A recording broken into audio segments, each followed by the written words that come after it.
ஏய் எப்ப பாரு போன். Mummy phone. யாரு? சித்ரா ஆண்டி. இதோ வரேன் இரு. குடு. ஹலோ. Hi D. ஹாய், எப்படி இருக்க? எனக்கு கல்யாணம் டி. ஏய் சூப்பர் ரி. எப்போ கல்யாணம்? நெக்ஸ்ட் வீக் டி. நீ ஃபேமிலியோட வரணும். சரி சரி, ஃபேமிலியோட வந்துடுறேன்.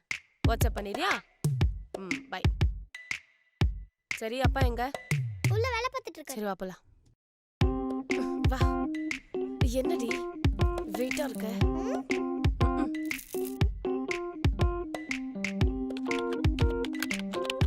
அப்பா அம்மா. சித்ரா ஃபோன் பண்ணாப்பா. சித்ராவா? எப்படி இருக்கலாம்? எவ்வளவு கல்யாணமா? கல்யாணமா? சூப்பர்ல. சரி, அவ கல்யாணத்துக்கு gift வாங்கணும். ஒரு 1500 வேணும். கல்யாணத்துக்கு gift தானே, நமக்கு வந்த gift பாதி அப்படியே தான் இருக்குது. பேக் பண்ணி கொடு. அவ என் ஃப்ரெண்ட், புது gift தான் வாங்கணும். 1500 வேணுமா? பார்க்கலாம். சரி, அப்படியே groceries க்கு 2000. பார்க்கலாம். என்ன சும்மா பார்க்கலாம் முடியும்னா சொல்லலாம், வெல்ல அரேஞ்ச் பண்ணுவல. ஏய், அதான் பார்க்கலாம்னு சொல்றேன்ல. சும்மா எப்ப பாரு பணம் கேட்டிட்டு இருக்க. ஆமா சார், அப்படியே சம்பாரிச்சு மொத்தமா என்கிட்ட கொடுத்துட்டாரு, நான் செலவு பண்றதுக்கு. ஏய், ரொம்ப பேசாத, ஒழுங்கா செலவு பண்ண தெரிஞ்சுக்கோ. யாரு? நானு.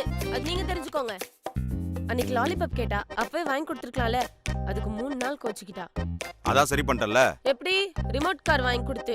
லாலிபாப் 5 ரூபாய், ரிமோட் கார் 500 ரூபாய். ஏய், நீ மட்டும் என்ன ஒழுங்கா? அன்னைக்கு பாபி பென்சில் பாக்ஸ் கேட்டால, வாங்கி தரல. ஒரு வாரம் கோச்சிக்கிட்டால.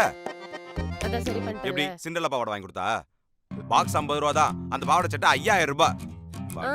அன்னைக்கு பானிபூரி வாங்க போறேன்னு கடைக்கு போனீங்களே, போய் பீஸா தானே சாப்பிட்டு வந்தீங்க. எனக்கு பாவ் பாஜி வாங்கிட்டு வரீங்க. மா, அது பர்கர்மா. சும்மா எல்லா செலவும் இங்க பாரு. நீ முதல்ல ஒழுங்கா செலவு பண்ண கத்துக்கோ. உங்களுக்கு தான் தெரியல. நீ தெரிஞ்சுக்கோ. நீங்க தெரிஞ்சுக்கோங்க. நிறுத்துங்க. ஏன் எல்லா செலவையும் ஏன் தலைமையிலே போடுறீங்க?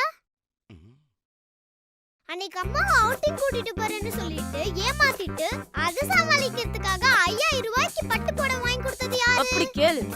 அடுத்து உங்களை தான் கேட்க போறேன். அப்பா பேட்டை தோய்க்கு தெரியாம தோய்ச்சு கிழிச்சு அதை சமாளிக்கிறதுக்காக வாங்கி கொடுத்தது வாட்ச். பேண்டே 500 ரூபாய் தான்.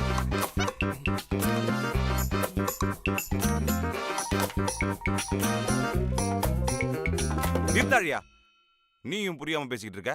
எப்ப பாரு காசு கேட்டு இருந்தா பணம் என்ன மரத்துல இருந்தா வருது? ஆமா. ஆமாவா? பணம் இதுல தயாரிக்கிறாங்க. பேப்பர்ல. பேப்பர் இதுல தயாரிக்கிறாங்க. மரத்துல. அப்ப பணம் மரத்துல இருந்தானே வருது. இதெல்லாம் வக்கனையா பேசு. மாச சம்பளமே 40000 ரூபாய் தான். அதுல இஎம்ஐ ஃபுட் செலவுலாம் போக மீதி எங்க கையில காசு நிக்கிறது? காசு. நிறுத்துங்க.